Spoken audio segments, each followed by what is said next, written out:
You know, it's funny how sometimes the biggest ideas are hiding in the most ordinary places. Today, we're going to do something a little different. We're going to deconstruct just one single document, a 6th grade English worksheet, to see how it reveals an entire educational worldview.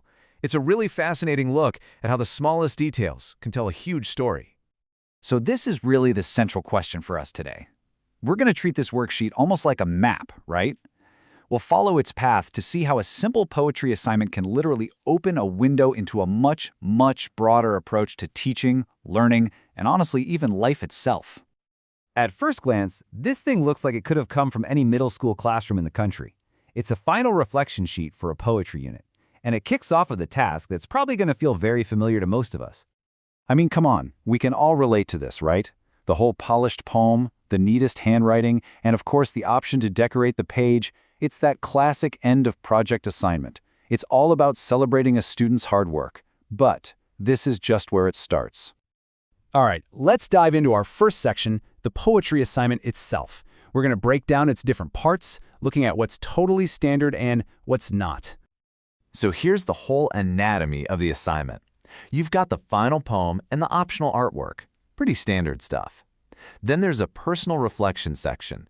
And this is where things start to get really interesting, because that's followed by a pre-written prayer and even a fluency practice passage. It's this blend of academic work and spiritual exercises that we're really going to hone in on. Okay, on to our second section. Here, we're going to trace that shift from reflection to prayer. We'll see how the worksheet carefully guides the student from what looks like a typical academic review into a full-blown spiritual exercise. So the reflection starts right here, with what is a great open-ended question. It gets the student thinking about their own creative process, about those little moments of discovery. Totally standard and really effective. And the next question, well, it follows a very similar path. It's all about the student's personal connection to their work, asking them to find joy in what they've created. So far, this could be a worksheet from literally any school. And here it is. This is the pivot. The final reflection question makes this really explicit, direct leap from a secular self-reflection to a theological one. It completely reframes the whole poetry writing exercise as a way to connect with a divine creator. And immediately after that theological question, the worksheet provides this, the poet's prayer. This basically formalizes the transition we just saw. The act of reflection is no longer just a mental exercise. It actually culminates in a literal act of worship. So if the assignment is blending creativity with worship, what's the ultimate goal here? Well, the worksheet doesn't make us guess. It tells us straight up what the lesson's core purpose is. Now, before we get to the main point, the worksheet adds another little layer of context. It includes a fun fact from the book of Job, which suggests that even animals and the earth itself can teach us about God. This is all priming the student for the final takeaway. And this just lays out the entire lesson's design so brilliantly. On the left, you've got the practice, a fluency passage that the student reads out loud. And on the right, you have the principle, the truth to remember. The worksheet directly connects the physical act of speaking a poem to the spiritual act of testifying to God's glory. The crucial thing here is that every single part of this assignment is engineered to serve this one theological purpose.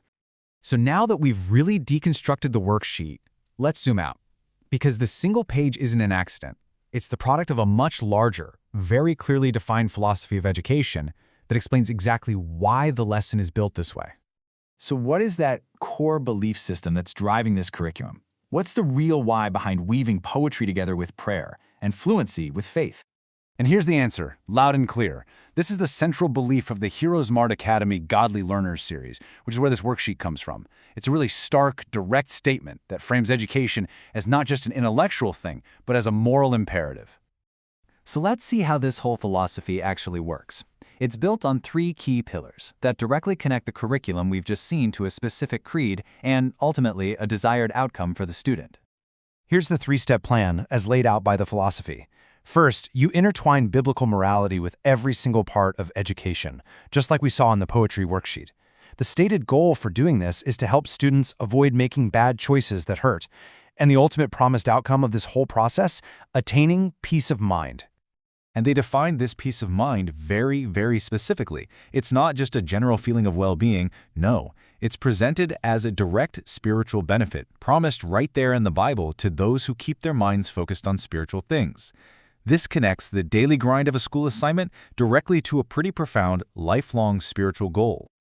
So, we've seen how every little element here is connected, from a simple poetry exercise all the way to a comprehensive life philosophy. It all comes back to this final question. When a worksheet becomes an act of worship, what does that really tell us about the ultimate goal of learning itself? It's a pretty fascinating example of how a simple document can carry an incredibly profound message.